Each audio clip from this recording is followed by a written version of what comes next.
അപ്പോൾ ഈ പൊളിറ്റിക്സിന് പറയാറുണ്ട്, എല്ലാ പൊളിറ്റിക്സ് അല്ലെങ്കിൽ എല്ലാ പൊളിറ്റിക്കൽ പാർട്ടിക്കും ഒരു റിലീജിയസ് വ്യൂ പോയിന്റ് ഉണ്ടാവാം, ഉണ്ടാവാതിരിക്കാം.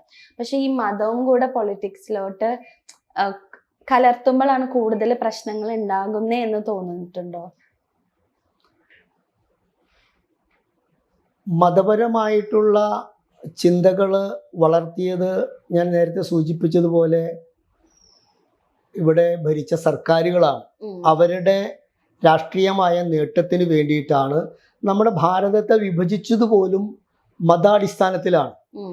മതത്തിന്റെ പേരിലാണ് ഭാരത വിഭജനം തന്നെ ഉണ്ടായത്. മതത്തിന്റെ പേരിലാണ് ഭാരതത്തെ വിഭജിപ്പിക്കപ്പെട്ടത്. അതുകൊണ്ട് ഭാരതത്തിൽ ജീവിക്കുന്ന ഭൂരിപക്ഷം ആളുകളും ഈ ഒരു ദേശീയതയിൽ അനുകൂലമായി ചിന്തിക്കുന്നതുകൊണ്ട് മതപരമായിട്ടുള്ള ഒരു ചിന്താഗതിക്കും നമ്മൾ അനുകൂലം ഇല്ല എന്നുള്ളതാണ്. അത് നമുക്കിപ്പോൾ കഴിഞ്ഞ 10 വർഷമായിട്ട് ഭരിക്കുന്ന കേന്ദ്ര സർക്കാരിൻ്റെ കാര്യങ്ങൾ തന്നെ എടുത്താൽ ഇവിടെ നടപ്പിലാക്കിക്കൊണ്ടിരിക്കുന്ന പദ്ധതികൾ ഒരു മതത്തിനെ മാത്രം ലാക്കാക്കിക്കൊണ്ടല്ലോ, എല്ലാ ഭാരതത്തിലെ മുഴുവൻ ജനങ്ങൾക്കും ഉപകാരപ്പെടുന്ന പദ്ധതികളാണ് കേന്ദ്ര സർക്കാരുകൾ ചെയ്തുകൊണ്ടിരിക്കുന്നത്, നടപ്പിലാക്കിക്കൊണ്ടിരിക്കുന്നത്.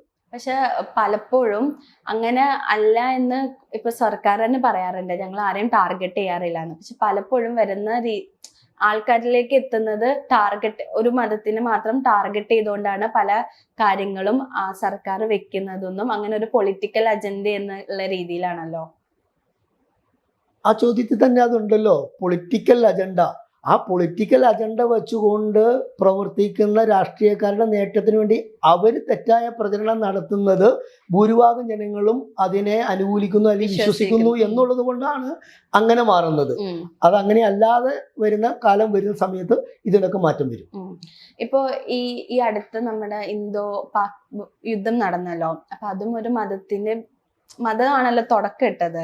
അപ്പൊ ശരിക്കും ഈ മതം കൊണ്ടും ഒരു മനുഷ്യനുണ്ടാവുന്ന ഒരു ഗുണം എന്താണ്?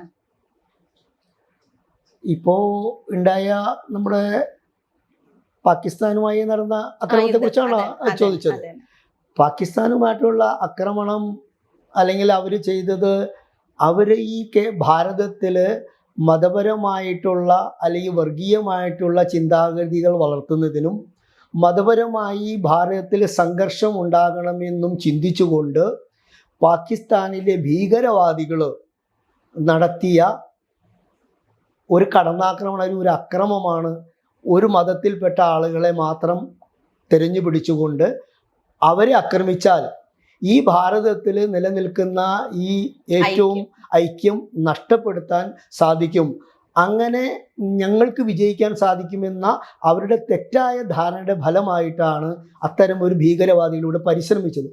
പക്ഷേ ഏറ്റവും നല്ല രീതിയിൽ ചിന്തിക്കുന്ന ധാരാളം ദേശീയ മുസ്ലിങ്ങൾ ഈ ഭാരതത്തിൽ ഇന്നും ജീവിക്കുന്നത് കൊണ്ട് അത്തരം അവരുദ്ദേശിച്ച ഒരു കാര്യം ഇവിടെ നടക്കാതെ പോയത്, ഇവിടെ ഈ ഭാരതത്തെ മനസ്സിലാക്കിക്കൊണ്ട് ഈ രാജ്യത്തോട് സ്നേഹം പ്രകടിപ്പിക്കുന്ന ന്യൂനപക്ഷ വിഭാഗത്തിൽപ്പെട്ട മതസ്ഥര് ഇന്നും ഇവിടെ ജീവിക്കുന്നുണ്ട് എന്നതിൻ്റെ തെളിവാണ്. അതുകൊണ്ട് പാകിസ്ഥാൻ ആഗ്രഹിച്ച ഒരു കാര്യം ഭാരതത്തിൽ നടപ്പിലായില്ല എന്ന് മാത്രമല്ല, അവർക്ക് അതിൻ്റെ ശക്തമായ തിരിച്ചടി നേരിടുകയും ചെയ്യേണ്ടി വന്നു എന്നുള്ളതാണ് നമ്മൾ മനസ്സിലാക്കേണ്ടത്.